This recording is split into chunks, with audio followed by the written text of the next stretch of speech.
Hey everyone. Tonight we don't begin with parades or cheering crowds. We begin in the wet, green silence of the Mekong Delta, where even the air feels alive enough to choke you. The year is somewhere between 1968 and forever, because time doesn't move here. It sweats, it rots. These aren't movie soldiers with clean gear and soundtracks. These are men half swallowed by the jungle, their boots filled with water, their rifles rusted with sweat, their dreams chewed hollow by the buzz of mosquitoes. This isn't the story of victory or strategy. It's the story of endurance, of a body learning how to keep breathing when the air itself wants you dead. If you want unfiltered stories of survival, silence, and the wars that never ended inside the men who fought them, hit like and subscribe. Now steady yourself and follow me into the swamps of Vietnam, where the jungle breathes and men disappear inside it. You are there. Now, you wake, or perhaps you simply emerge from a shallow, dream-choked half-sleep into a world entirely defined by its atmosphere. The air is dense, unyielding. It presses against you like a solid, humid blanket, clinging to your skin, seeping into your uniform, feeling impossibly heavy in your lungs. It is not the crisp, invigorating breath of a clear morning. It is a profound, almost viscous inhale, each molecule thick with moisture and the unseen stories of the swamp. You feel a subtle, burning resistance with every breath. It's as if your body is rejecting the hostile embrace of this foreign air, your lungs straining against a current that flows inwards, yet feels like an obstruction. The mist, a constant companion, hangs low and heavy, a pale, shimmering veil that softens the edges of the world, blurring the line between earth and sky, dream and waking. You can almost reach out and touch it, a cool, damp caress that feels both refreshing and deeply unsettling, obscuring the path ahead, concealing what lies just beyond the reach of your vision.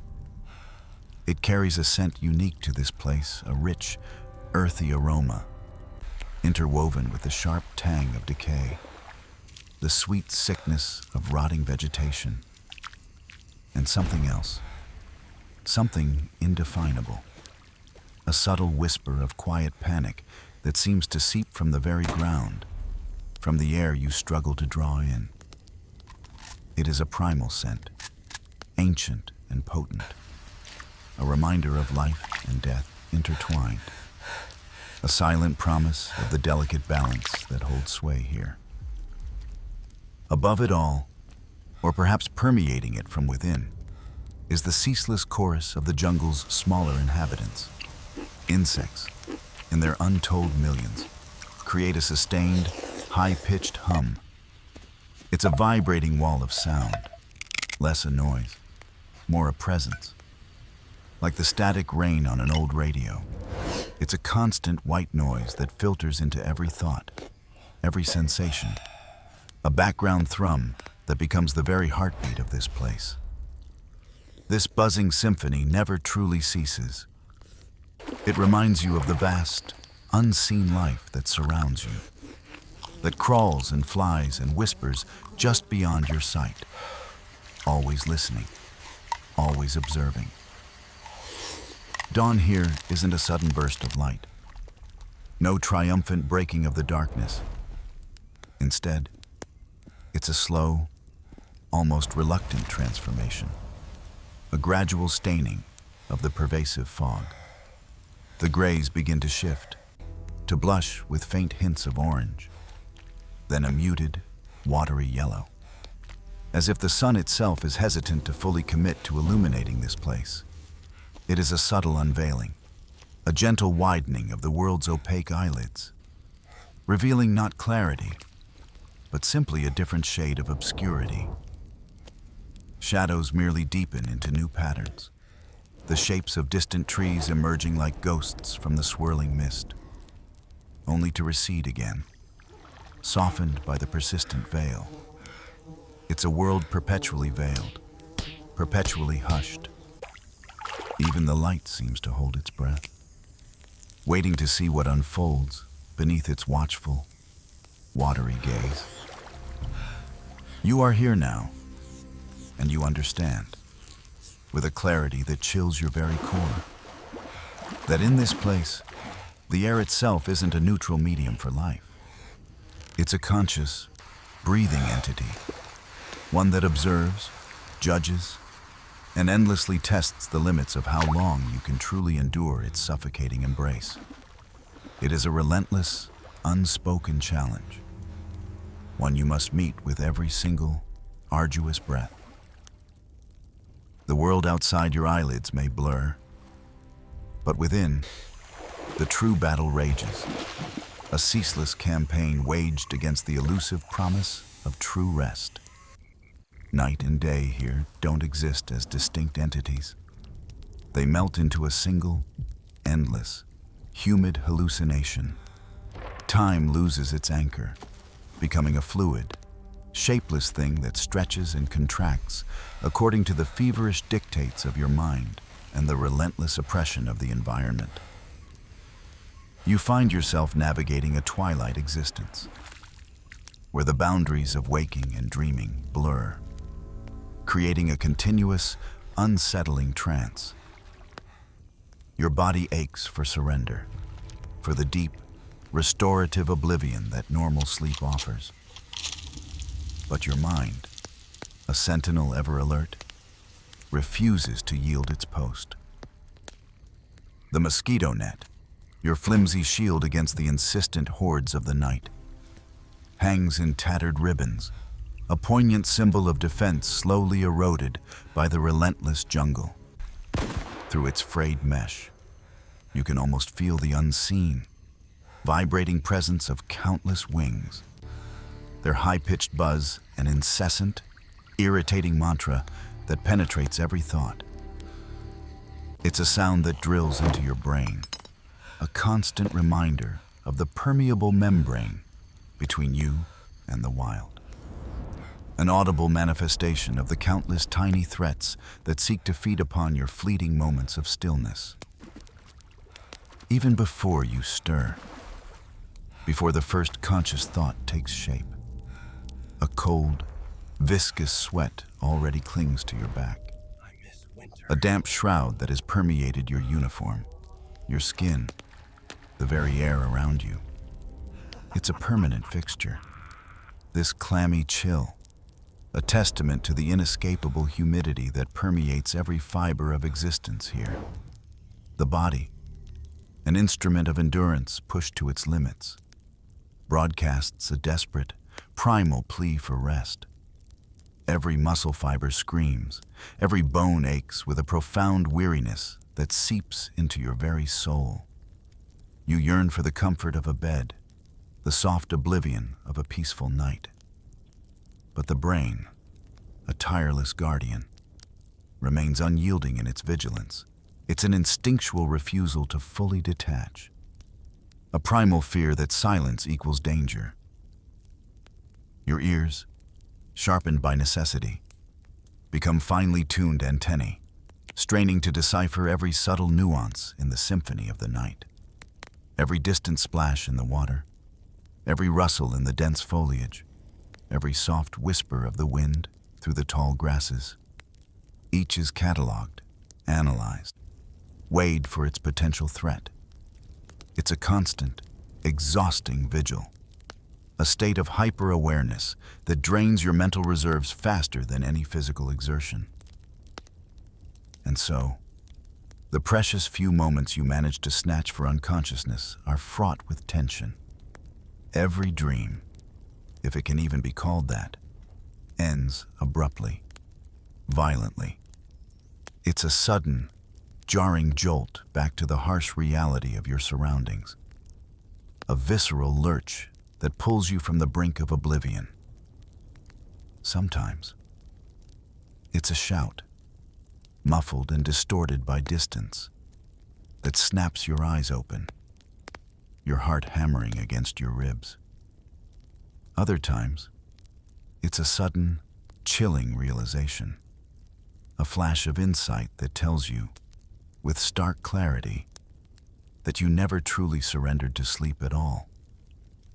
These are not restful dreams, but fleeting glimpses of distorted reality, tinged with the anxieties of your waking life, offering no solace, only further exhaustion. In this land, you don't experience the true, profound release of sleep. You merely find yourself forgetting, for brief, tormented intervals, that you are still here, trapped in the humid, relentless embrace of this living, breathing nightmare, waiting for the next moment of forced awakening.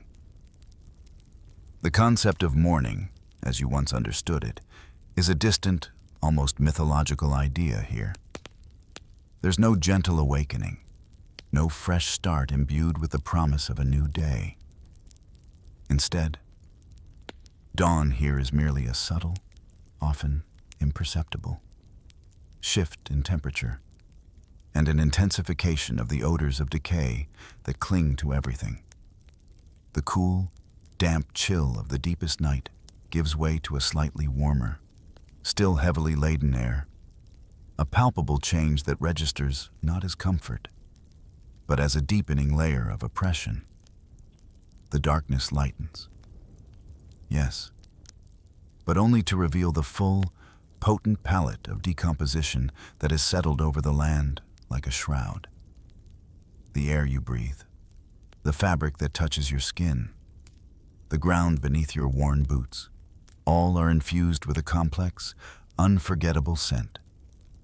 It's the deep, earthy perfume of mold, clinging stubbornly to every surface, an invisible velvet blanket of microscopic life.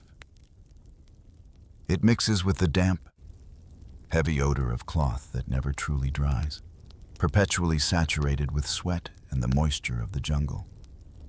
And beneath it all, underpinning everything, is the cloying, sweet-sour smell of rotting vegetation. An endless cycle of growth and decay playing out around you, creating a powerful, almost tangible atmosphere. This is the scent of survival here, a constant reminder of the fragility of existence and the relentless, consuming power of the natural world. In this realm, the familiar rituals of greeting, the polite acknowledgement of a new day, are utterly absent. There's no cheerful "good morning," no casual exchange of pleasantries. Such words feel foreign, almost sacrilegious, in the face of this profound, unspoken understanding. Instead, the arrival of another cycle is marked by the quiet, purposeful click of metal, the soft, metallic whisper of a rifle bolt being drawn back, the almost imperceptible clink of a magazine being checked, the quiet snick of a safety being disengaged. These are the true greetings here, the silent language of men preparing for another day in a world where preparation is synonymous with survival. Each sound is precise, economical, a testament to the focus required to simply exist. Everything, without exception, is saturated with wetness. The earth beneath your feet is a spongy, yielding mass, perpetually damp, sucking at your boots with a soft, insistent pull. Your uniform, a second skin, remains stubbornly wet, clinging uncomfortably, its fibers heavy with absorbed moisture. Your own skin, slick with sweat that never fully evaporates, feels perpetually clammy, a constant source of discomfort. Even your memories, the distant echoes of a drier, cleaner world, seem to acquire a sheen of dampness, distorted and softened by the pervasive humidity. It's a pervasive, inescapable wetness that permeates every aspect of your physical and emotional landscape. It blurs the lines of perception, creating a feeling of being perpetually immersed, perpetually submerged. Within this saturated world, the silence, when it falls, isn't a void. It's a presence, a living thing. It feels heavier than any spoken word, more profound than any conversation. It's a silence pregnant with meaning, filled with unspoken anxieties, quiet tensions, the profound weariness that settles deep within each man. It's a silence that magnifies every internal tremor, every distant, ambiguous sound, every rustle of leaves that might be nothing or might be everything. And as the day, such as it is, begins its slow, inexorable crawl, you understand with a chilling clarity a new day here doesn't truly begin. It simply continues its slow, relentless process of rotting. A perpetual cycle of decay that encompasses all, demanding your silent participation, your quiet endurance. The morning, such as it is, brings with it a ritual that is both necessary and profoundly unappetizing. It's not a moment of enjoyment, not a pause for pleasure. It's a stark, utilitarian act eating. But you don't eat here to savor flavors, to delight your palate, or even to truly satisfy the deep pangs of hunger that gnaw within.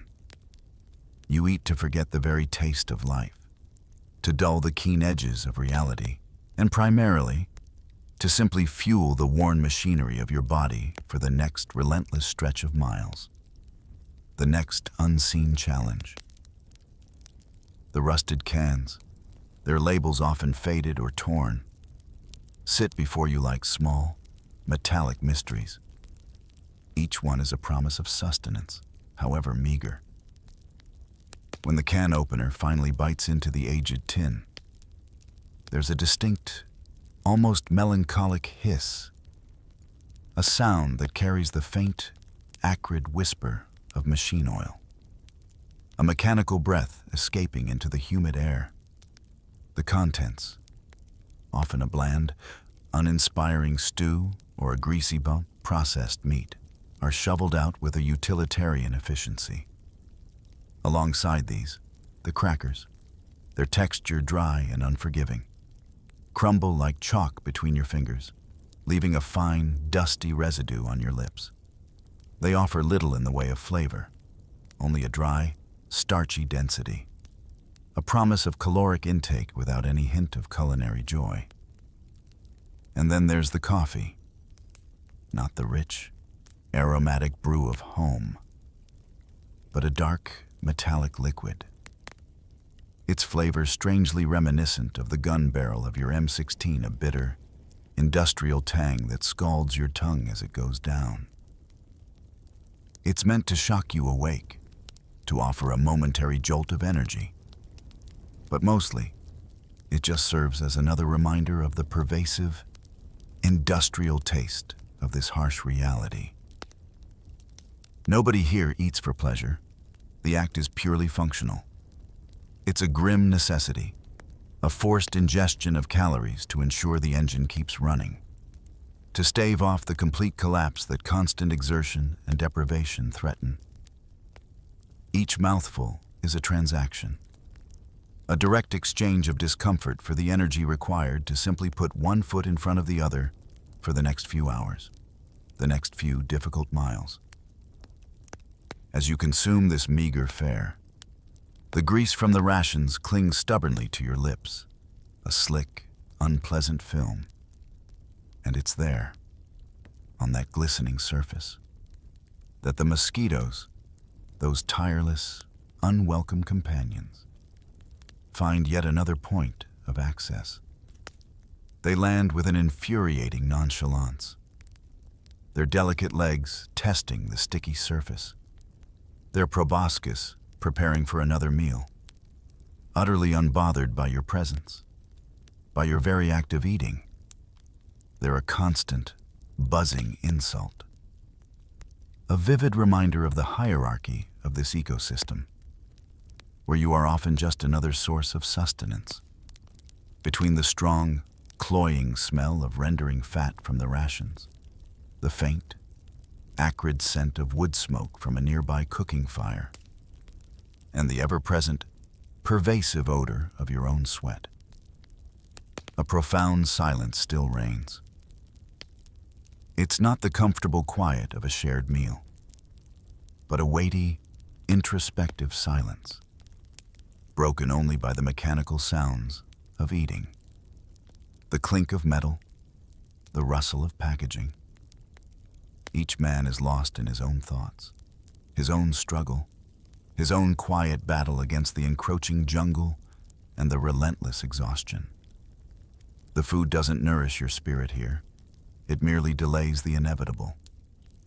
It acts as a temporary barrier against the gnawing emptiness, a small, fleeting reprieve, allowing you to endure just one more sunrise before the cycle of survival begins anew. As the day unfolds, a new kind of consciousness settles upon you, one profoundly shaped by the physical burden you carry. Your existence is now measured in pounds, each ounce a tangible connection to the ground, to the relentless effort of simply moving forward. 70 pounds of steel, nylon, ammunition, and the accumulated weight of your own profound exhaustion. It presses into your shoulders, digging into the soft tissue, creating deep, aching grooves that become a permanent feature of your anatomy. This isn't just equipment. It's an extension of your being, a metallic, abrasive shell that is fused to your very frame. The M16 rifle, slung across your shoulder, feels less like a separate tool and more like an extra bone, an unnatural limb that has grown from your collarbone. Its cold, hard presence is a constant companion, a heavy, familiar weight that becomes an intrinsic part of your silhouette, a silent partner in every struggle. It's always there, always ready, always demanding its share of your strength, its cold steel a stark contrast to the humid warmth of your skin. Every single step you take through the dense, unforgiving terrain becomes an intricate negotiation, a silent, exhausting conversation between the aching resilience of your spine and the unyielding stubbornness of your will. Each footfall is a deliberate act, a conscious decision to overcome the resistance of the mud, the tangled roots, the unseen obstacles that lie beneath the surface, the straps of your pack, unforgiving against your flesh, carve deep, angry lines into your skin, creating a roadmap of friction and pressure. These aren't merely minor irritations. They're points of constant, grinding pain, reminders of the relentless burden you bear. The pack itself, laden with all the essentials of survival, feels less like a collection of objects and more like a phantom limb, a silent, clinging ghost that adheres to your back, its presence a constant, suffocating weight. It's a burden that grows heavier with each passing hour, each drop of sweat, each increment of exhaustion, pressing you further into the earth, testing the very limits of your physical and mental resilience. After a certain point, a strange, almost dissociative state begins to settle in. You stop knowing precisely where the pain begins, where its sharp edges are defined. It ceases to be a localized sensation, an isolated ache or throb. Instead, it slowly, insidiously, becomes a part of you, an integrated component of your overall being. The searing burn in your shoulders, the deep throb in your lower back, the weary ache in your knees, they all merge into one continuous, dull roar that resonates through your entire body. It's a constant, ambient hum of discomfort, a baseline against which all other sensations are measured. You carry not only the tangible weight of your gear, but the immense, unseen weight of existence itself in this environment. Out here, the heaviest thing you truly carry isn't the steel of your rifle, the nylon of your pack, or the brass of your ammunition. It's the entirety of your own self, your spirit, your will, your very being, struggling against the profound gravity of this relentless world. In this saturated world, you're never truly alone, never truly isolated. The jungle, a teeming tapestry of life, ensures you have a constant retinue of uninvited companions, each one a tiny, relentless testament to the sheer, unbridled vitality of this place. Above, around, and within your personal space, the mosquitoes, those tireless aerial tormentors, hum their infuriating, high-pitched song, a miniature air force of buzzing wings and insatiable appetites. Their presence is a ceaseless irritation, a constant reminder of the permeable boundaries of your own flesh. Closer to the earth, a more intimate invasion occurs. You feel the insidious, soft crawl beneath your socks, a subtle, cold sensation that announces the arrival of leeches. They're silent, persistent invaders, their soft, segmented bodies inching their way upwards, seeking warmth and sustenance. Their presence is a chilling certainty, and you learn to check for them, to peel them off with practiced, detached efficiency, leaving behind tiny, pinprick wounds that ooze silently. Then there are the fire ants, aggressive and numerous, their tiny, powerful jaws delivering a fiery, stinging bite that blossoms into an angry welt, climbing your legs in relentless, determined columns, turning a simple pause into a battle against unseen, fiery foes. As darkness settles, or even in the hazy half-light of day, other creatures emerge from the shadows. Rats, sleek and bold, chew their way through rations, their gnawing a quiet, unsettling percussion in the night. They're a constant threat to your precious supplies, a reminder of the unending competition for resources. Spiders, with their delicate yet determined movements, claim the dark corners of your gear, weaving their intricate webs, turning your equipment into a transient home for their silent hunts. Their presence is a subtle, unsettling reminder of the jungle's pervasive claim on everything you possess. The constant dampness, the endless exposure, and the multitude of tiny attacks take their toll on your body. Your skin, perpetually under siege, begins to swell in places, angry red welts forming from insect bites, abrasions, and the constant friction of your gear. Wounds, even the smallest cuts, refuse to heal, oozing with a persistent moisture, becoming fertile ground for unseen bacteria. Your fingernails, neglected and battered, turn black from the pervasive rot, a grim testament to the lack of hygiene and the constant immersion in a hostile, living environment. These are the physical manifestations of your struggle, the subtle degradations that mark your body as a landscape of endurance. In the face of this relentless assault, a strange, dark humor often emerges, a coping mechanism against the overwhelming reality. You find yourself making grim jokes, a quiet rebellion against the discomfort, a way to keep from succumbing to the overwhelming urge to scream. You might even name the leeches you pull from your skin, bestowing upon these repulsive creatures a grotesque kind of familiarity, turning the horror into something manageable, something that can be observed and even joked about. It's a fragile, desperate levity, a way to maintain a sliver of sanity in a world that constantly chips away at it.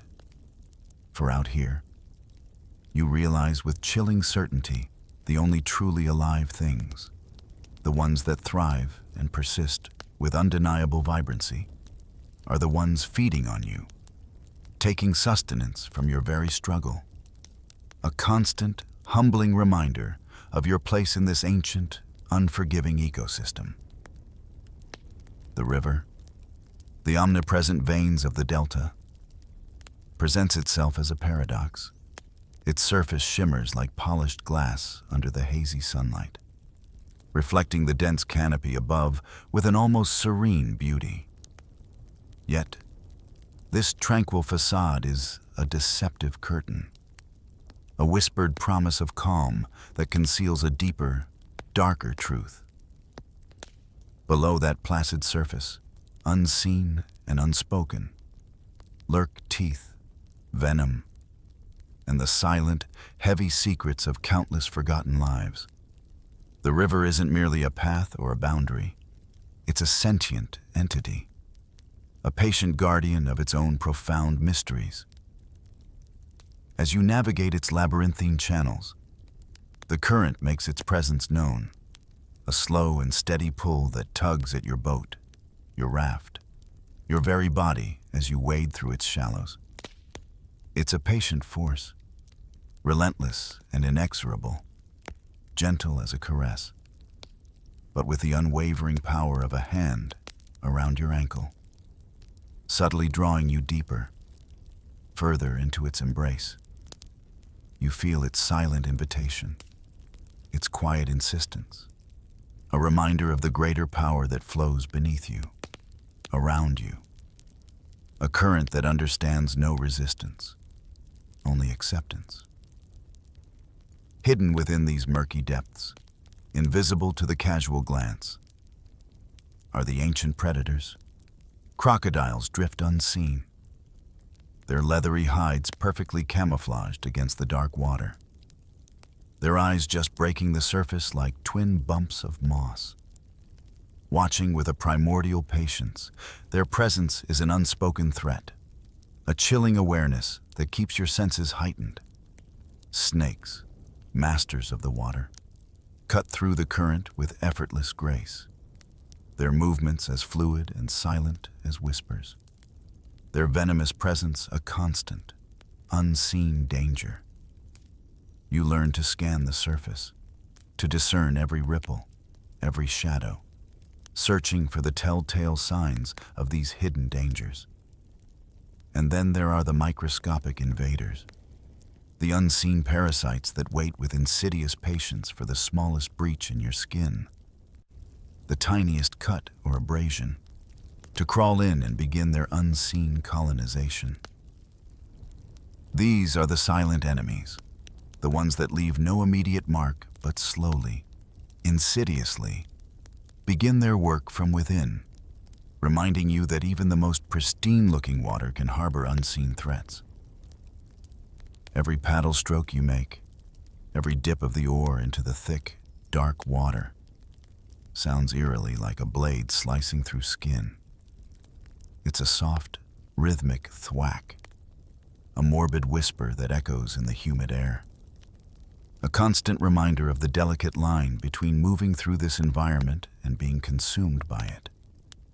The river, with its dark, swirling currents and its hidden inhabitants, doesn't seek to kill you in a sudden, violent act. Instead, it seems to possess a more profound and unsettling ambition. It keeps you, as another secret folded into the endless layers of its mud.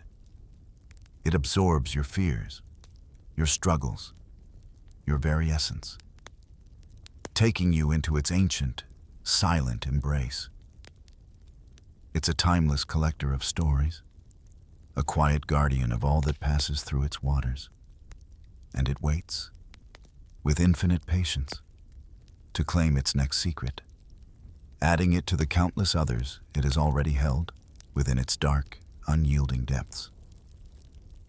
The uniform you wear, designed to blend, to render you invisible amidst the verdant chaos, begins to undergo a profound transformation here.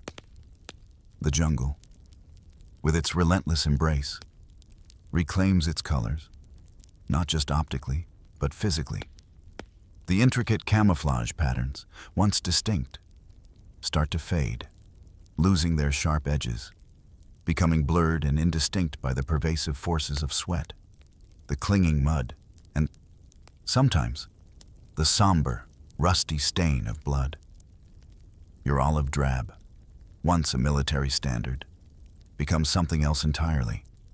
It takes on the muted, earthy hues of decay, merging not just with the living jungle, but with its cycles of decomposition, becoming the color of the very process that governs this land.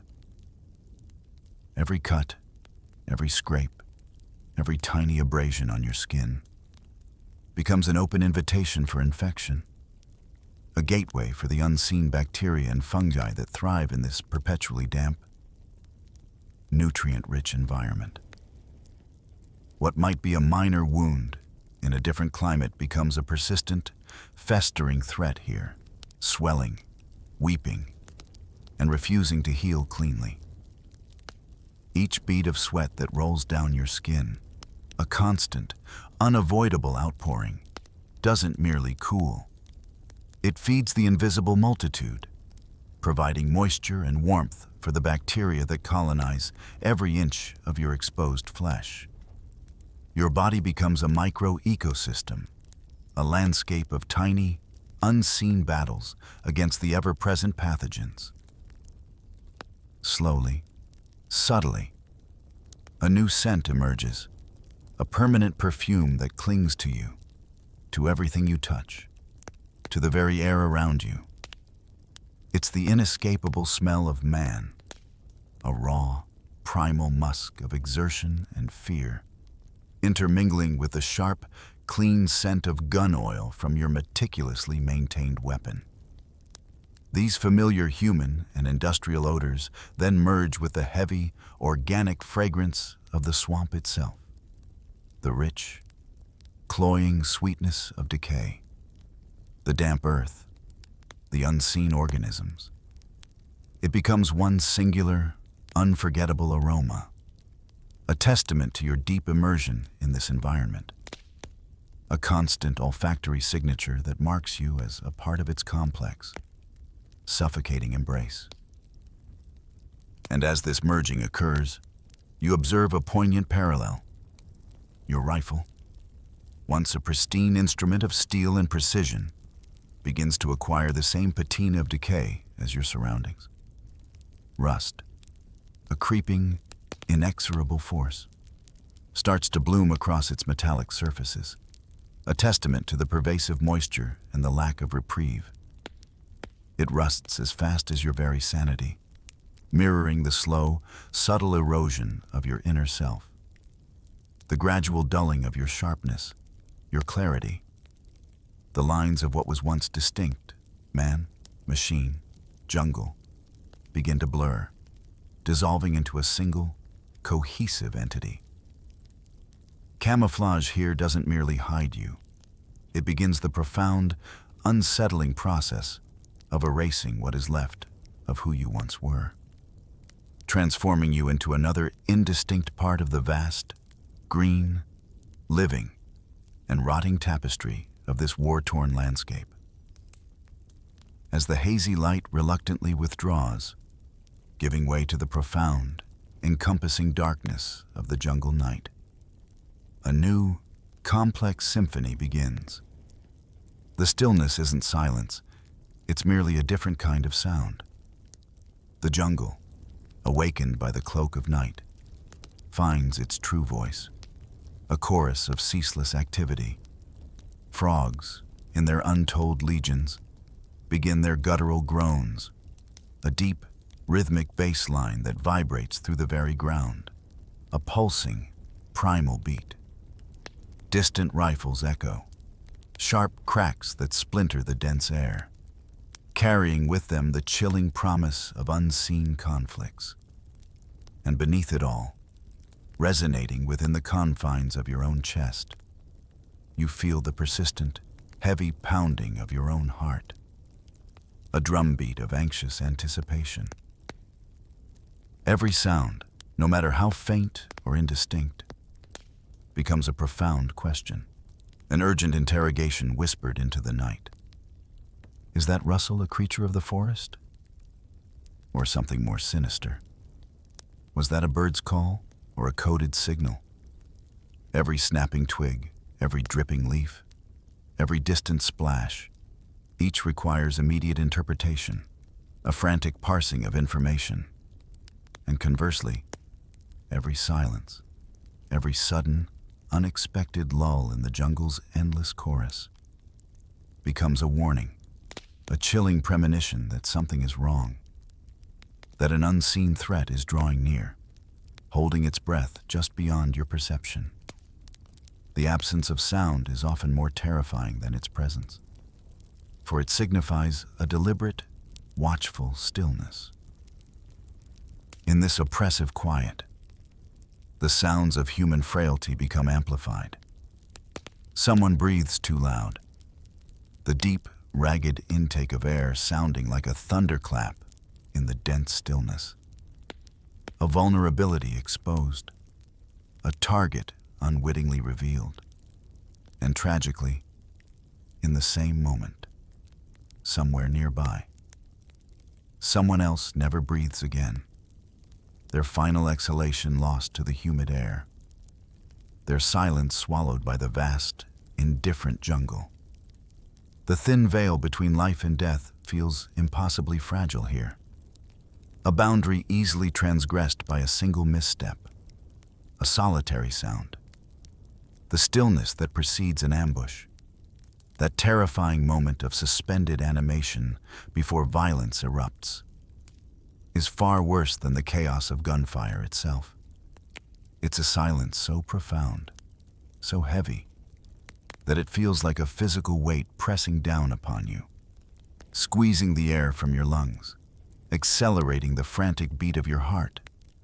In that moment, time stretches and torts, each second an eternity of dread. Your senses straining against the suffocating quiet, desperately trying to detect the first sign of movement, the first whisper of intent. It's a waiting game, a test of nerves that often proves more debilitating than the actual engagement. And so, sleep, when it finally comes, if it ever truly does, transforms from an act of natural rest into a profound act of faith. It's a conscious decision to relinquish vigilance, to trust in the moment, to allow your weary mind to drift, even for a few precious minutes, into the fleeting embrace of unconsciousness. It's not a given, not an entitlement, but a desperate gamble, a quiet prayer that the unseen forces of the night will allow you a brief reprieve. In the deep, encroaching dark, you don't merely hear the enemy or the jungle's myriad creatures. You hear something far more intimate, far more chilling. You hear, with an undeniable clarity, the subtle, insidious sounds of yourself falling apart, piece by quiet piece, under the relentless, watchful gaze of the jungle night.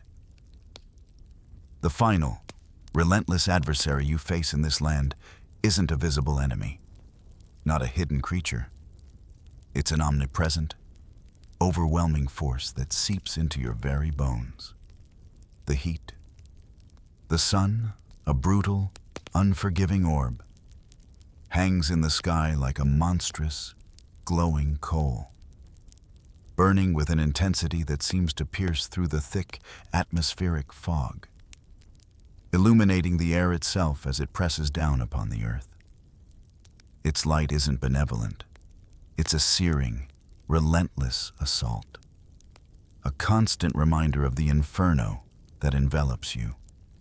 The air, thick with humidity and the weight of countless unseen particles, turns solid under this relentless glare, transforming into a palpable barrier, It presses in on your lungs with a suffocating force, making each breath a laborious, shallow struggle, as if you are trying to inhale through a dense, invisible cloth. It presses also on your thoughts, dulling their sharpness, clouding your judgment, reducing complex ideas to simple, desperate urges for relief. Your mind, like your body, becomes heavy, sluggish, perpetually teetering on the edge of delirium. Under this constant, punishing heat, your skin, already a landscape of bites and abrasions, begins to blister, small, angry pockets of fluid forming beneath its surface, a testament to the sun's merciless touch. Your lips crack and split, parched and painful, even though the air around you is thick with moisture. The taste of salt from your own ceaseless sweat is a permanent fixture in your mouth. Your mind, stripped of its usual defenses, begins to drift, losing its tether to reality, slipping into a hazy, shimmering delirium. Memories, once clear and distinct, start to waver and distort, shimmering like heat mirages over distant water, becoming fragmented, elusive, almost dreamlike. In these moments of extreme duress, when the mind begins its slow unraveling, you might hear a quiet, almost wistful murmur, a voice from somewhere in the haze, perhaps your own, perhaps a companion's, uttering a phrase that feels utterly alien to this place. I miss winter. And then, a low, humorless laugh follows, a dry, rasping sound that holds no joy, only a profound, melancholic understanding. Because winter, with its crisp, cold air, its stark, clear light, its invigorating chill, isn't a real concept here. It's a faded memory, a phantom comfort, a season that exists only in the far-off, impossible landscapes of a world that feels 1,000,000 miles away, a world that has ceased to feel real. In the end, after all the striving, all the enduring, all the fighting, you come to a quiet, unsettling realization. No one truly conquers Vietnam. No one ever truly dominates this ancient, relentless land. Instead, in the face of its overwhelming, pervasive power, you simply melt into it. You dissolve into its heat, its humidity, its rot, its timelessness. Your physical form, your mental resolve, your very essence, slowly merges with its pervasive elements, becoming another subtle, indistinct part of its vast, unending narrative. It's a profound, silent surrender, a final, unresisting absorption into the jungle's eternal embrace. You stir before the sun has fully claimed the sky, a quiet tremor running through the air, carrying the damp, earthy scent of the jungle. It's an early morning, still draped in the cool, clinging mist that rises from the rich, dark soil of this unfamiliar land. Your boots, heavy with the dried mud from yesterday's trek, feel like anchors as you prepare to move. The air, thick with humidity, already hints at the sweltering heat the day will bring, a pervasive warmth that seeps into your bones and clings to your skin. You are part of a patrol, a silent line of figures moving with a measured, almost ritualistic pace through the dense foliage. Each leaf, each shadow, holds a potential secret, a hidden story waiting to unfold. The jungle breathes around you, a symphony of unseen creatures chirping and rustling, their ancient calls weaving into the fabric of the morning. As the sun begins to tentatively paint the canopy in dappled shades of green and gold, A sound reaches you, faint at first, then growing a distant staccato of gunfire. It's a stark, metallic sound that cuts through the organic hum of the jungle, a jarring reminder of the harsh reality you inhabit. The gunfire echoes, a whisper of conflict carried on the humid breeze, suggesting a small village just beyond the next rise, or perhaps tucked away within a clearing you have yet to discover. Your senses sharpen, your gaze becoming a careful sweep across the terrain, searching for anything out of place. This is a land where the enemy is not always seen, but profoundly felt. They are a presence, a force that melts into the landscape, becoming one with the very earth you tread upon. You try to reconcile the serene beauty of the verdant surroundings, the towering bamboo stalks, the vibrant orchids clinging to ancient trees, the murmur of unseen streams, with the knowledge that this tranquil facade conceals a silent danger. The Viet Cong, as you've learned, are masters of camouflage, their figures disappearing into the dense undergrowth, their movements as fluid and subtle as the shadows themselves. They are a part of the terrain, an extension of the earth, often indistinguishable from the local villagers. You find yourself scanning faces in any hamlet you pass, a flicker of doubt in your mind, a silent question in your heart: who is truly just a farmer, and who is a silent sentinel for the unseen adversary?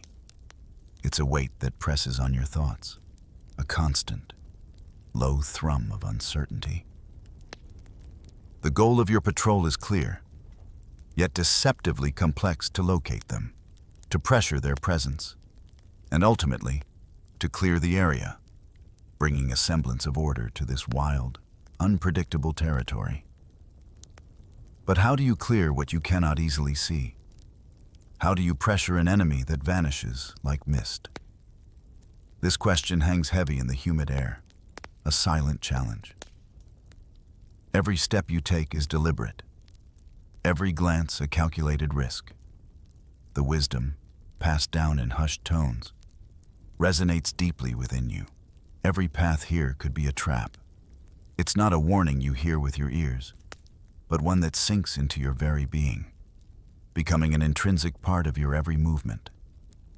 You walk with a subtle caution, your eyes not just on the path ahead, but on the earth beside it, the branches above, and the innocent-looking debris that could hide a deadly secret. The jungle watches, and so do you, in a quiet, never-ending vigil. As you press deeper into the dense embrace of the jungle, a new layer of the conflict begins to reveal itself. One that speaks not of roaring firefights, but of cunning ingenuity and a profound understanding of the natural world. This is the realm of the primitive, yet extraordinarily deadly. Traps. The air grows thick with the scent of decaying leaves and damp earth, a primal aroma that seems to cling to everything. You move with a heightened sense of awareness, each step carefully considered, your eyes constantly sweeping the ground, searching for the slightest disturbance, the most subtle sign of human intervention in nature's wild tapestry. The rhythmic crunch of your boots on the forest floor, though softened by the dampness, feels unnaturally loud in the prevailing quiet. You become intimately familiar with the concept of the punji pit, a chilling testament to the resourcefulness of an enemy determined to protect their ground.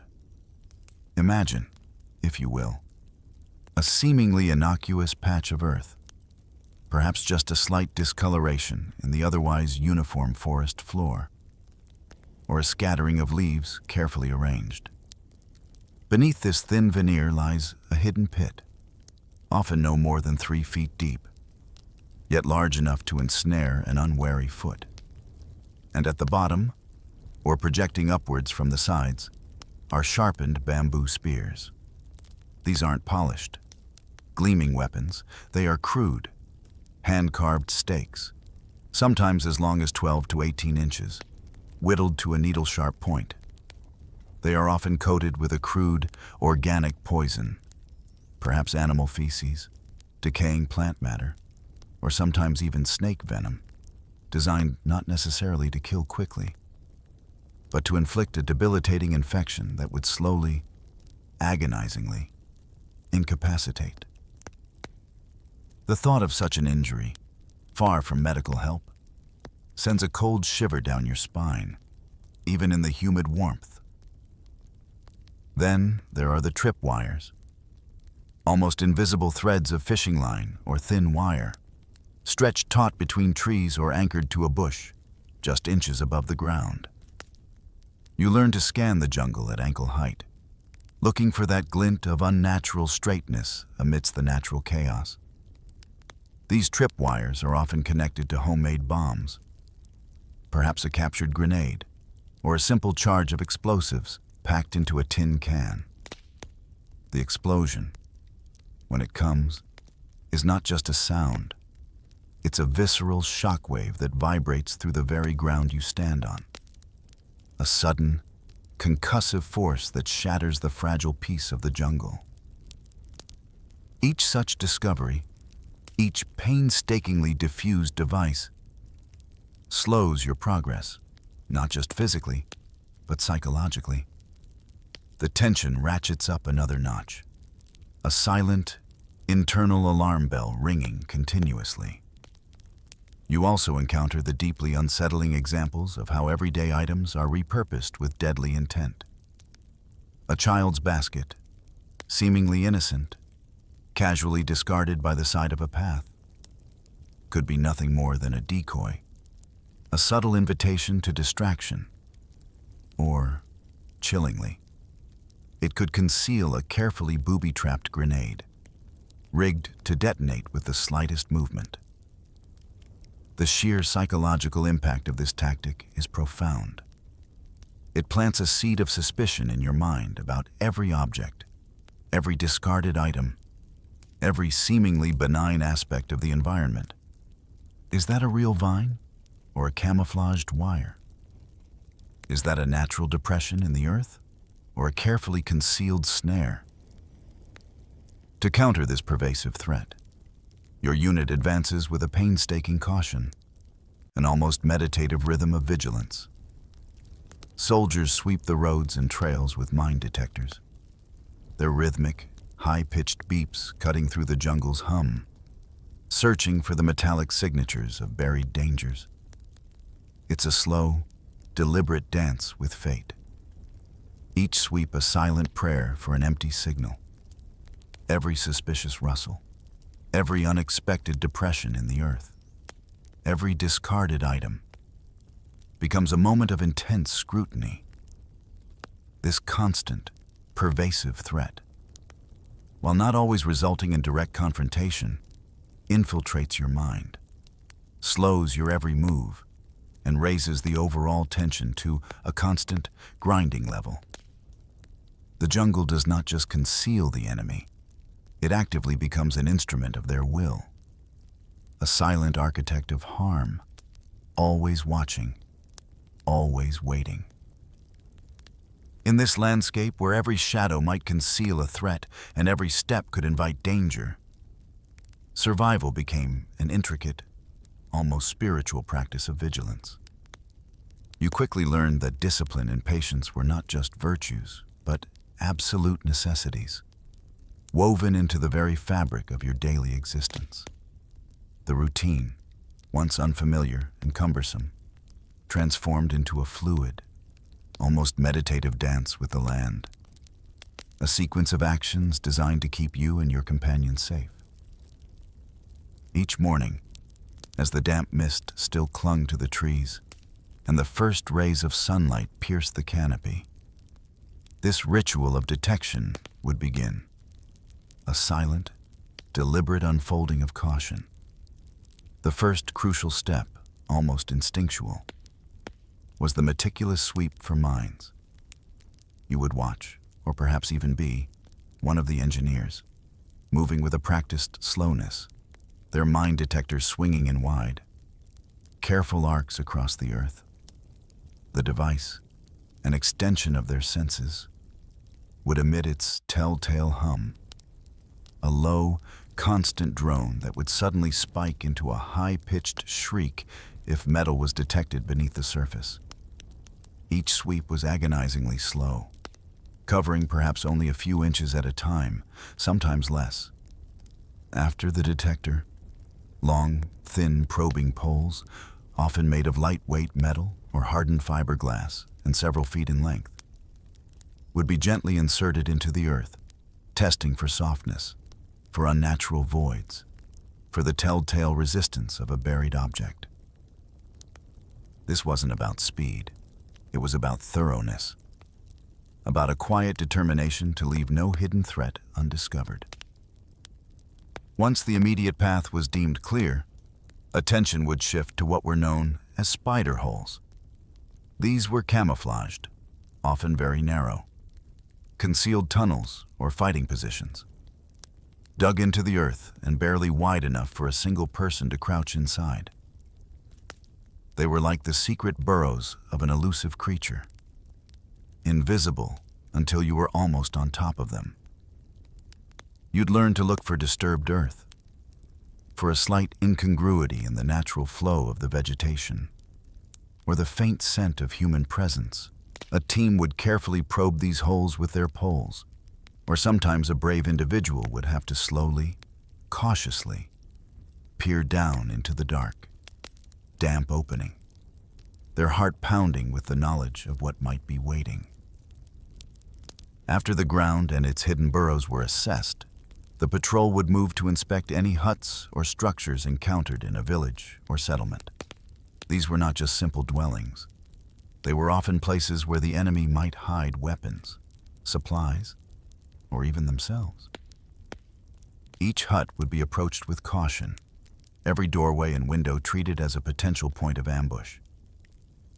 You learned to look for subtle signs: a recently disturbed floor, a loose thatch panel, an unusual pile of straw.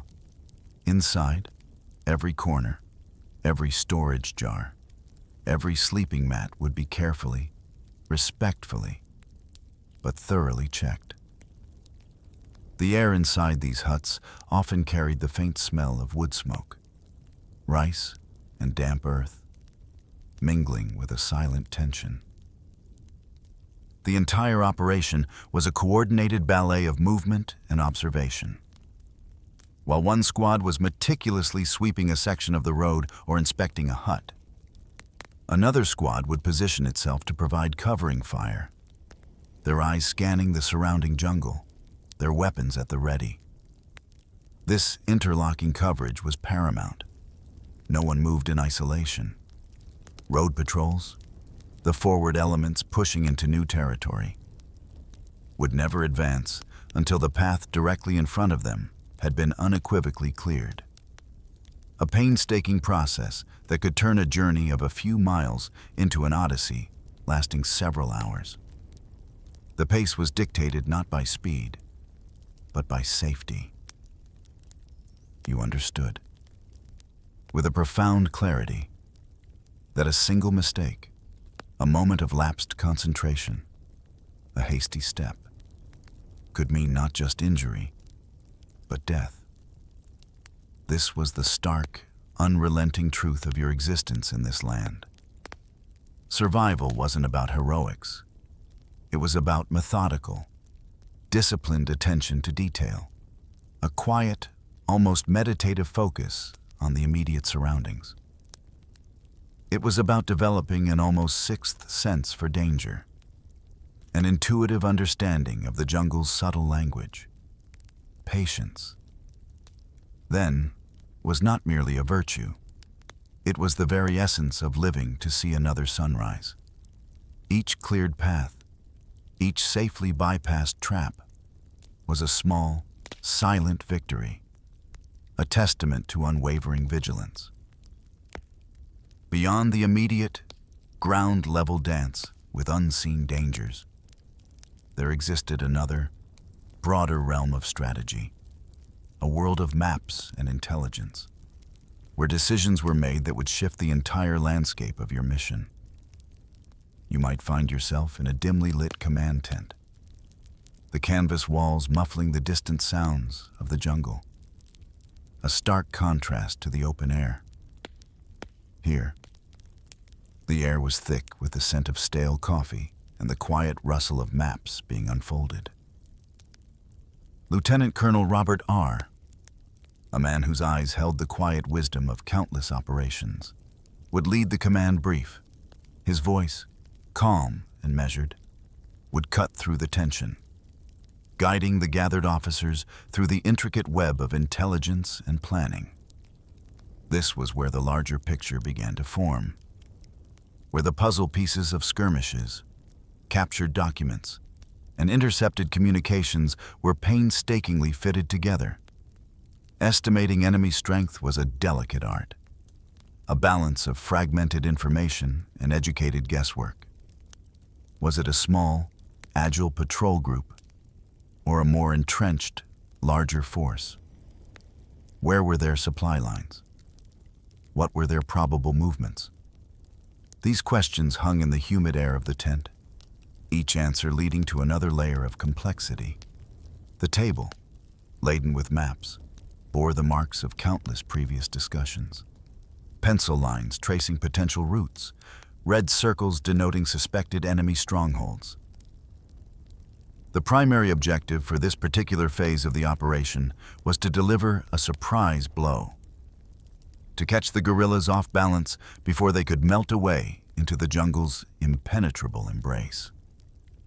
The chosen method for this element of surprise was the helicopter lift, a roaring aerial insertion that would carry you and your fellow Marines deep into enemy territory.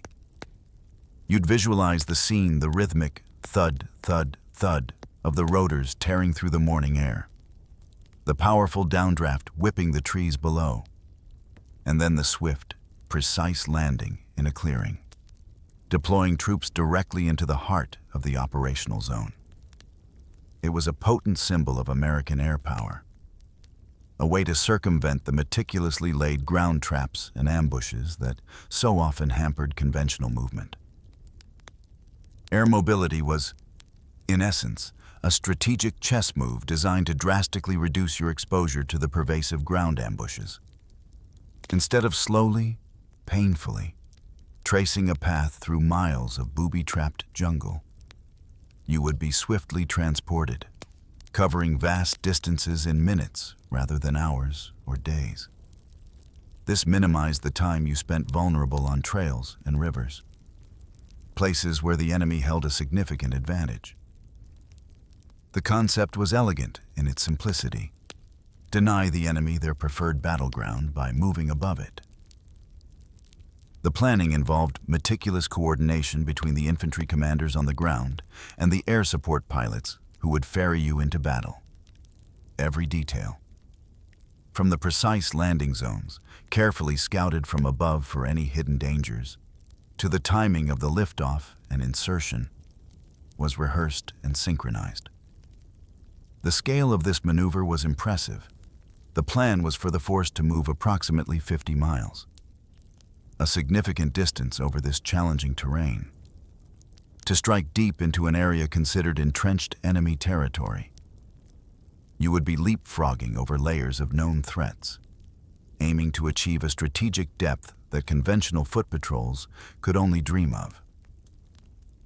The humming of the briefing tent was punctuated by the occasional clinking of canteens and the low, murmuring voices of the officers, discussing logistics and contingencies.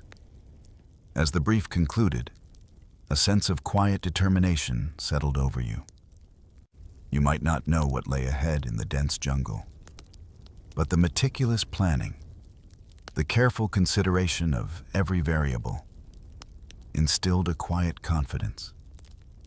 The air would soon be filled not with whispers, but with the thunder of rotor blades, carrying you into the heart of the unknown, a journey that held both immense promise and profound peril. The day arrived, thick with the usual humidity, but this time, An added layer of anticipation hung in the air like a heavy cloak. You were deep in enemy territory, the distant hum of the helicopters still fading from your ears, the rich, damp scent of unfamiliar jungle surrounding you. The silence that followed the departure of the choppers was unnerving, pregnant with unspoken possibilities. Then, without warning, the world erupted. A deafening roar tore through the air, shaking the very ground beneath your feet. It was the unmistakable, terrifying sound of a booby trap exploding. A geyser of earth, smoke, and debris shot into the sky just ahead of your position. A violent punctuation mark in the quiet tension. A collective gasp, a silent prayer, rippled through the ranks. The shockwave rattled your teeth, and your ears rang with the concussive force. In the immediate aftermath, a miracle miraculously. No one was killed, injured. Yes, but alive. A wave of disbelief, quickly followed by a surge of gratitude, washed over you. But there was no time for lingering thoughts. Before the dust and smoke had even begun to settle, before the ringing in your ears could fully subside, the jungle ahead of you came alive with a new sound, the sharp, incessant crackle of enemy gunfire. It erupted from the village that lay just beyond the immediate tree line. A sudden, furious outpouring of bullets that seemed to tear through the very air around you. The ambush was sprung. You instinctively dropped, pressing your body flat against the damp earth, the rough texture of the soil against your face. The air above you was suddenly alive with unseen projectiles, humming and whining with deadly intent. Your training took over, a primal instinct kicking in. Yet, even in the chaos, there was a quiet heroism unfolding. Through the smoke and the acrid smell of burnt earth, you could see medics, without a moment's hesitation, crawling forward under the hail of fire. Their movements were low, deliberate, their faces grim with determination as they risked their own lives to reach the wounded. Each inch they advanced was a testament to courage, a quiet defiance in the face of overwhelming danger. Their quiet murmurs of encouragement to the injured were almost lost amidst the cacophony. But they were there, a steadying presence. The command came, sharp and clear above the din, push forward. There was no retreat, only advancement. Through the lingering smoke and the blurring chaos, you and your fellow Marines began to move, a slow, determined crawl. Then a low-crouched run towards the source of the fire. The air was thick with the metallic scent of gunpowder, mingling with the earthy smell of the jungle and the acrid smoke from the explosion. The sounds were overwhelming: the sharp crack of rifles, the heavier thud of machine guns, the shouts of commands, the distant cries of the injured. It was a sensory overload. Yet you felt a strange, detached focus. As you advanced, you caught glimpses of civilian bystanders, caught in the terrifying crossfire. They cowered in ditches, their faces etched with fear, their small, fragile bodies pressed against the earth, seeking any scrap of cover. Their presence added another layer of complexity to the fight, a stark reminder of the human cost of this conflict. You understood, in that moment, the delicate balance between engaging the enemy and protecting the innocent.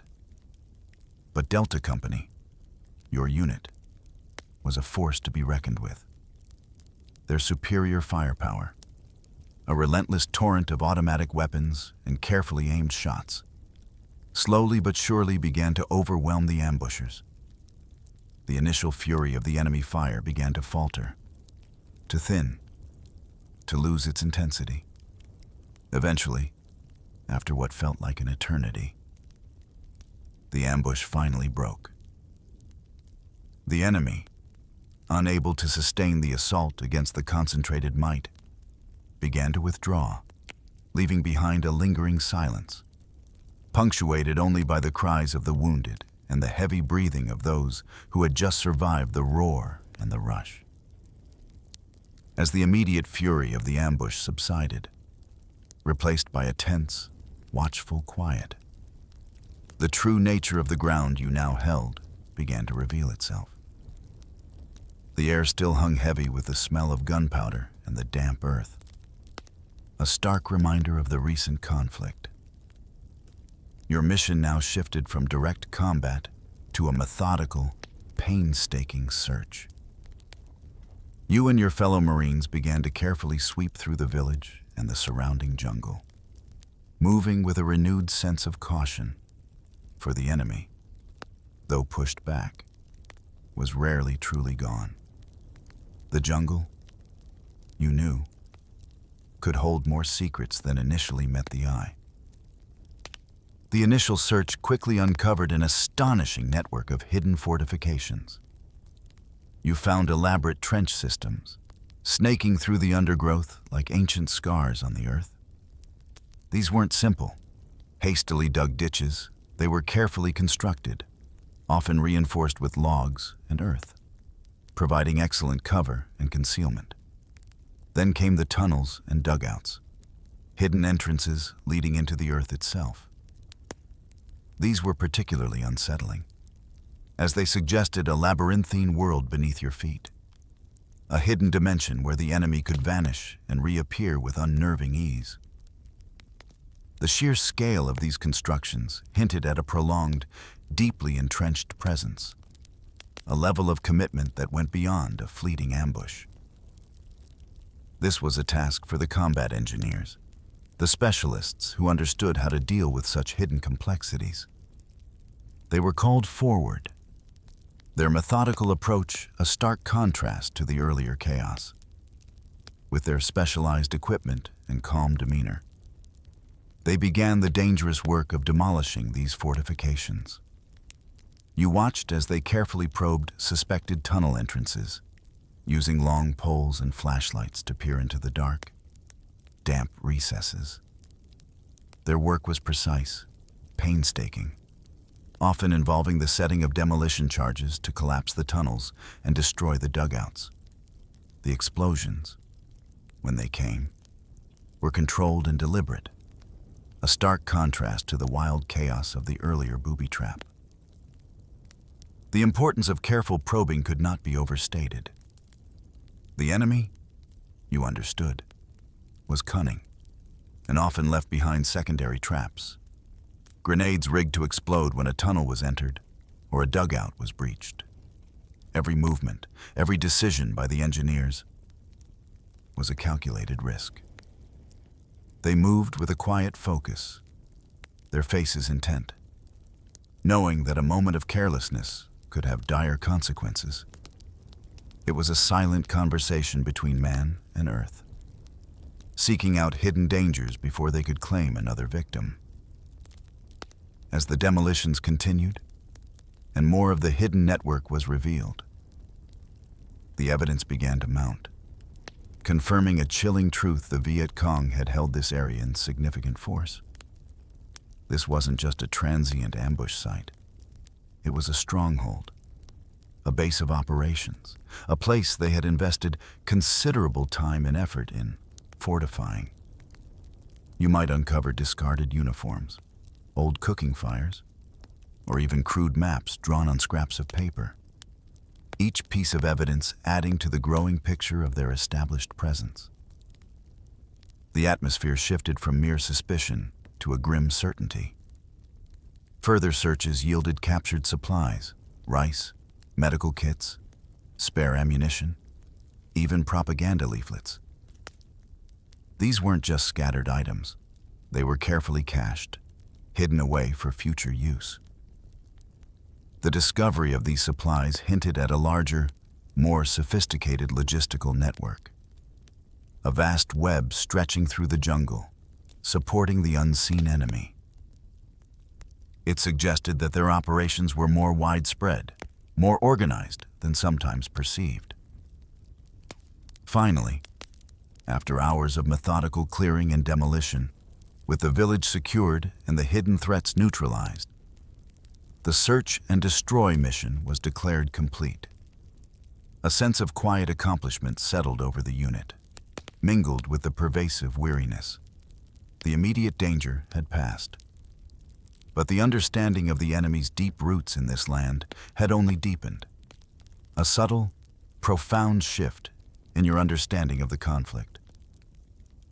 Beyond the dense, whispering jungle, Vietnam unfolded another one of its ancient, vital arteries, the rivers. These winding waterways, often wide and sluggish, sometimes narrow and swift, were more than just natural features. They were the very highways of this land, used for centuries to transport goods, people, and, in times of conflict, the insidious tools of war. You learn to see the rivers not just as shimmering paths of water, but as living entities, deeply connected to the lifeblood of the country. Their banks, often overgrown with dense, impenetrable foliage, concealed countless secrets, and their currents carried whispers of distant places. To deny the Viet Cong these crucial transport and ambush routes, a new strategy emerged, a partnership born of necessity, joint Marine South Vietnamese patrols. You might find yourself on a patrol boat, the rhythmic throb of its engine a steady counterpoint to the gentle lapping of the water against the hull. The boats, designed for speed and maneuverability, would slice through the muddy brown water, their wake spreading outwards like a silent promise of presence. Your companions would include local South Vietnamese soldiers, their intimate knowledge of the river and its people proving invaluable. Their quiet observations, their understanding of the subtle changes in the river's rhythm, added a crucial layer of intelligence to your patrols. The aim was clear: sever these arteries of communication and supply. By controlling the waterways, you could choke off the enemy's ability to move men, weapons, and provisions, forcing them onto the more difficult and exposed land routes. The riverbanks, lush with bamboo groves, nipa palm, and thick, tangled mangroves, were prime locations for ambushes.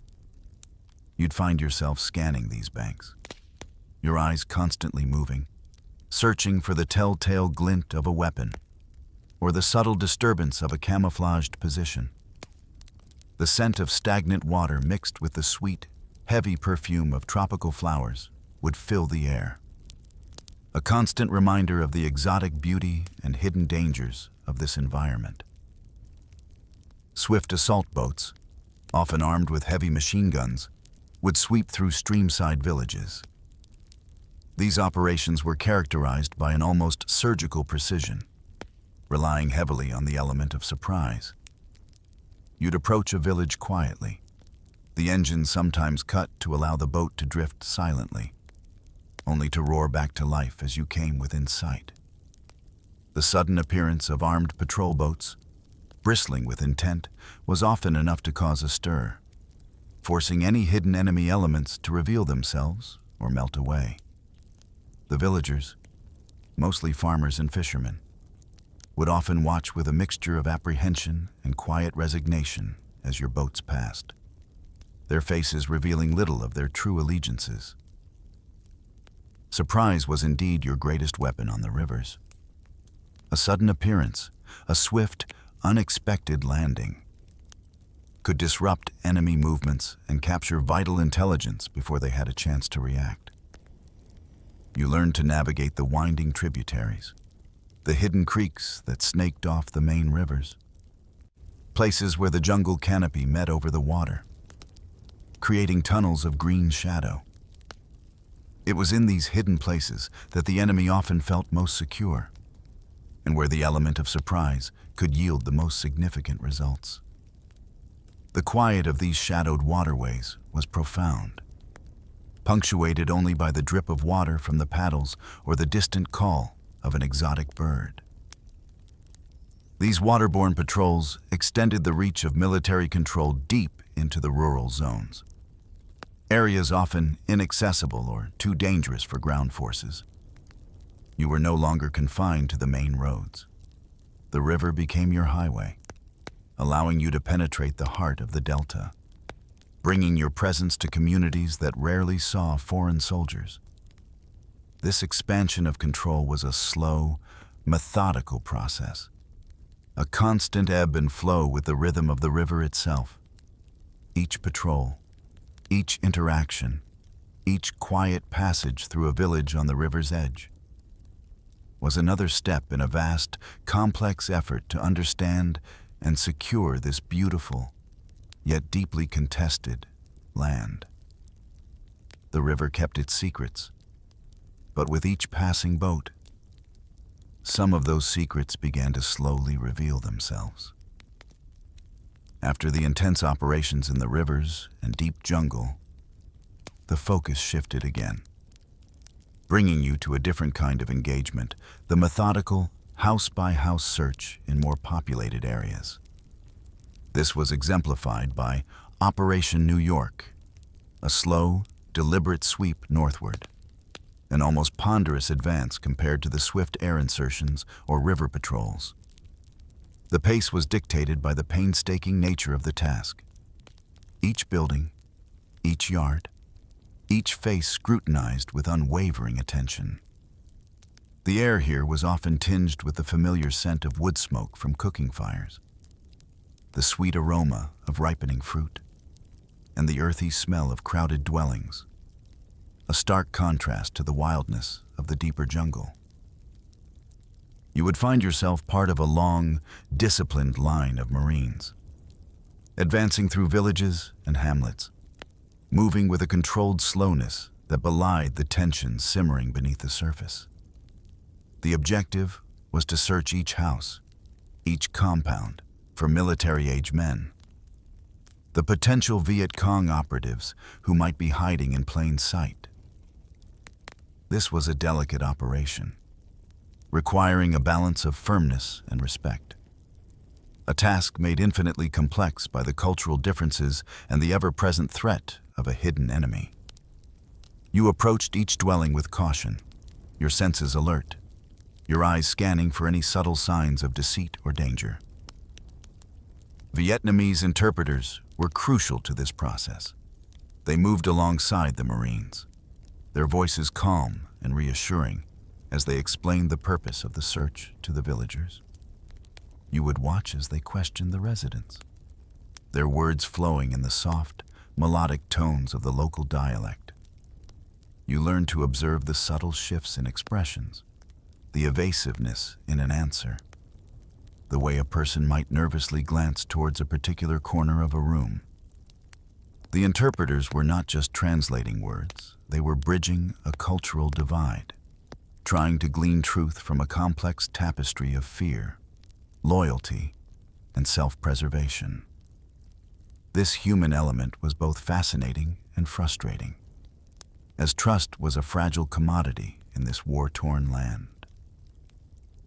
Beyond the visible structures, the searches often extended to the earth itself. Tunnels and caves, natural and man-made, were suspected hiding places for the Viet Cong. You'd observe engineers and specially trained soldiers carefully probing for these subterranean networks. They would look for subtle depressions, disturbed earth, or unusual ventilation holes. Any sign that the ground beneath was not as solid as it seemed. The thought of an enemy silently observing you from beneath your feet, a phantom presence lurking in the dark, damp earth, was profoundly unsettling. Flashlights would cut through the darkness of these tunnels, revealing cramped, claustrophobic spaces, sometimes empty, sometimes revealing discarded supplies or a hastily abandoned sleeping mat. What became strikingly clear during these house-by-house sweeps was the demographic of the visible residents. Most often, you would encounter women, children, and elders. Their faces, often stoic or weary, reflected the hardships of a life lived amidst conflict. The younger men, those of fighting age, were conspicuously absent. Their whereabouts often explained away with vague tales of working in distant fields or visiting relatives. This constant absence, this pervasive lack of a specific demographic, solidified the understanding that the invisible enemy remained perpetually one step ahead. A ghost in the machine. They were present, yet unseen. A pervasive shadow that clung to the edges of every interaction. You might leave a village having found no overt enemy, but the quiet certainty of their presence lingered. A subtle testament to their enduring, elusive nature. The silent dance continued, a slow, deliberate search for an enemy that seemed to possess the uncanny ability to simply vanish. As the conflict wore on, and the strategies of both sides evolved, a subtle but significant shift began to ripple through the very fabric of the war. For a long time, the Viet Cong had held the psychological edge, masters of the surprise attack, the sudden strike from the shadows, making the very air feel heavy with uncertainty. You knew their tactics intimately, the fleeting ambush, the quiet infiltration, the ability to disappear as quickly as they appeared, the rustle in the bamboo, the sudden burst of fire from an unexpected direction. These were the hallmarks of their shadowy war. You experienced the frustration, the constant tension of being perpetually on the defensive, reacting to an enemy who set the terms of engagement. Yet, slowly, almost imperceptibly, the balance of initiative began to shift. The relentless pressure of constant patrols, day and night, by land and by river, began to take its toll. The patrols were no longer just reacting. They were actively seeking, probing, denying the enemy the easy movement and sanctuary they once enjoyed. The jungle, once a fortress for the Viet Cong, became a maze where every path, every shadow, was increasingly under scrutiny. You would find that some of those sudden Viet Cong strikes from the shadows were now met with something new counter-ambushes. Your units, anticipating their moves, began to set their own traps, to lie in wait, turning the enemy's preferred tactic back upon them. It was a subtle, satisfying turning of the tables, a testament to learned lessons and relentless adaptation. This unrelenting pressure was not just a physical act of patrolling, it was a psychological campaign, a steady, grinding effort to disrupt, dislocate, and deny the enemy their fundamental advantages. They could no longer rest easy, no longer assume absolute freedom of movement or secure sanctuary. The constant presence, the ceaseless vigilance, meant they had to expend more energy, take more risks, and constantly adapt to an environment that was becoming increasingly hostile to their traditional methods. The weight of this relentless pressure was palpable, a silent force pushing against their ingrained guerrilla tactics. Adding another layer to this evolving struggle were the civic action projects. These were not military maneuvers, but efforts to win over the hearts and minds of the villagers, the very people caught in the crossfire. You might participate in building a new schoolhouse, distributing medical supplies, or helping with agricultural improvements. These were quiet acts of humanity, small gestures designed to foster cooperation and build trust. The impact was slow, often imperceptible, but profound. Over time, as a sense of security and genuine care began to take root, villagers, weary of the constant conflict and the demands of both sides, slowly began to offer their cooperation. These were not grand alliances, but subtle acts of defiance against the Viet Cong, providing snippets of local intelligence, revealing hidden caches, or pointing out suspicious movements. These captured caches, hidden stores of rice, medical supplies, weapons, and the invaluable information provided by informants became critical pieces of the puzzle. They exposed the hidden war, pulling back the veil of secrecy that the Viet Cong had so carefully maintained. You would find yourself analyzing these small victories, each one a testament to the shifting tide, to the power of vigilance and human connection. The invisible enemy was slowly, painfully, becoming a little less invisible. The sands of initiative, once firmly in their favor, were now subtly, gently, but undeniably, beginning to shift, promising a new phase in this complex and enduring conflict. As you reflect upon the vast, complex tapestry of your experiences in this land, a profound understanding begins to settle over you, like the quiet dust after a long journey, the whispers of the jungle, the pervasive humidity, the unforgettable sense of earth and danger, all coalesce into a series of lessons, imprinted not just on your mind, but on your very spirit. The Vietnam War, far from being a simple clash of conventional forces, revealed itself as a contest of an entirely different nature, a relentless test of will, a profound exploration of ingenuity, and an enduring lesson in patience under constant danger. One of the most striking lessons, etched into the very soil you walked upon, was the undeniable power of crude weapons. You saw firsthand how sharpened bamboo stakes, expertly hidden pits, and improvised explosives, fashioned from everyday materials, could shape a battlefield. These weren't high-tech marvels. They were simple, elemental tools, yet wielded with such cunning and understanding of the terrain that they became instruments of profound psychological and physical impact. The realization settled in a truly effective weapon is not always the most advanced, but the one that best exploits the environment and the vulnerabilities of the adversary. The quiet deadliness of these traps lingers in your memory, a testament to their chilling effectiveness. Survival, you learned, was a delicate dance between acute vigilance and the invaluable whispers of local intelligence. Your own eyes and ears, no matter how sharp, were often insufficient.